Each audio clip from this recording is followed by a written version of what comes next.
All right, Scott, Dave Canales spoke on Monday before everybody dispersed for the week. He said, you know, he's very happy with what he's seen so far. He has a little bit of work to do. So if you're Dave Canales, the offensive coordinator on the bye week, what's the first thing you think you're self-scouting? Well, I think when you look at the run game, right, we've seen two instances where Tampa Bay can run the ball for over 100 yards, and that was against the Bears and against the Saints. The other two games against the Vikings and against the Eagles, not so much. So finding a way to have that consistent rushing attack week in and week out is going to do two things. It's going to open up play action, as we saw in New Orleans, and that's going to help the offense, the passing game, explode for some more big plays down the field. And then also, too, it's going to continue to help Todd Bowles' defense. When that defense can stay fresh in the fourth quarter and get after the quarterback and cause interceptions like D. Delaney's pick of Jameis Winston at the very end of the game, or Vita Vea's sack fumble of Derek Carr, because those players are fresh in the fourth quarter, that's where the running game can pay dividends for this team, not just on offense, but on defense as well. We saw a half of football without Mike Evans. And Canales said, we've intentionally rotated guys in just to get them all going in the system.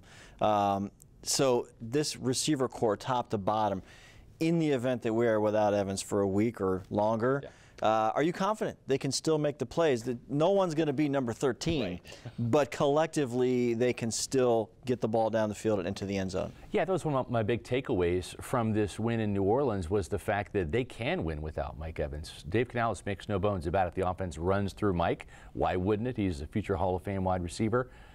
And it was running through Mike. He had 297 yards and 3 touchdowns in the first 3 weeks. So Mike was the offense. But then without Mike, is there life? And the answer is yes. And I thought it was important that Chris Godwin really step up, and he did.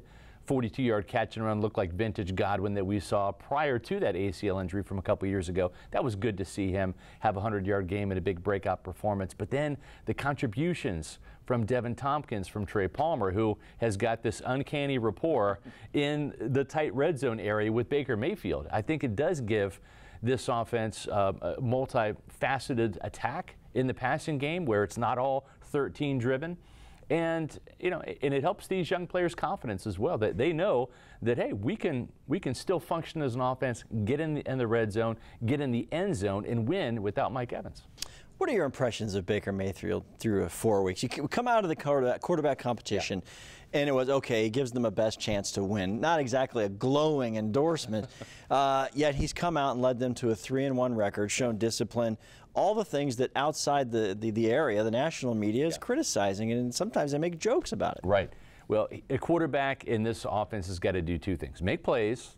Duh, right? I mean, that's what our quarterbacks need to do. But then avoid turnovers, and that's hard for young quarterbacks to do. And I think that's why Baker Mayfield, as a 60-year guy, is the choice rather than a young Kyle Trask, right? He's gotten a lot of those young quarterback mistakes out of the way in Cleveland for that franchise.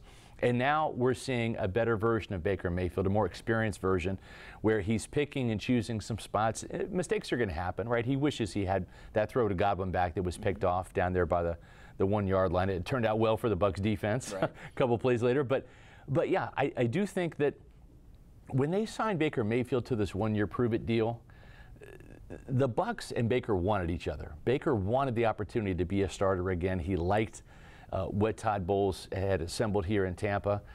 And for the Buccaneers to get a quarterback that has the hunger and the drive and the leadership ability like Baker Mayfield, you know, we saw this script play out last year in Seattle, where you have this 32-year-old journeyman, Geno Smith, right? Never made a Pro Bowl, never been a 4,000-yard passer. Everybody wrote the Seahawks off for dead when they traded away Russell Wilson. And what happened? Geno Smith was a 4,000-yard passer.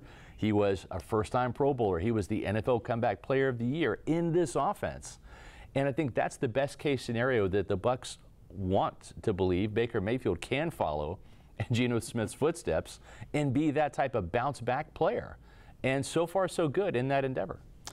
Defensively, something fascinating is happening in front of our eyes. Vita Vea, who's dragging himself to the start line every week with a very sore pec. He's a top 10 in the NFL, 3.5 sacks.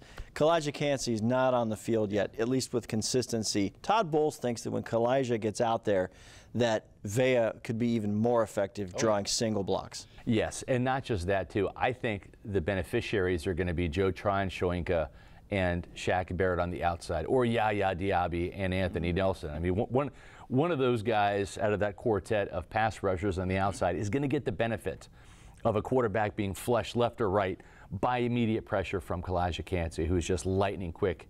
When he finds a crevice in the offensive line, boom, it's an instant backfield penetration. And I'm curious as to see the sack numbers, especially in the outside, how they're going to take off. And I think Vita's going to be like a Remora, right? You know, like the shark, you know, gets the big bite, and then, you know, the Remora comes and gets the scraps. If Kalijah Cansey penetrates and the quarterback's forced to step up and dodge, I mean, boom.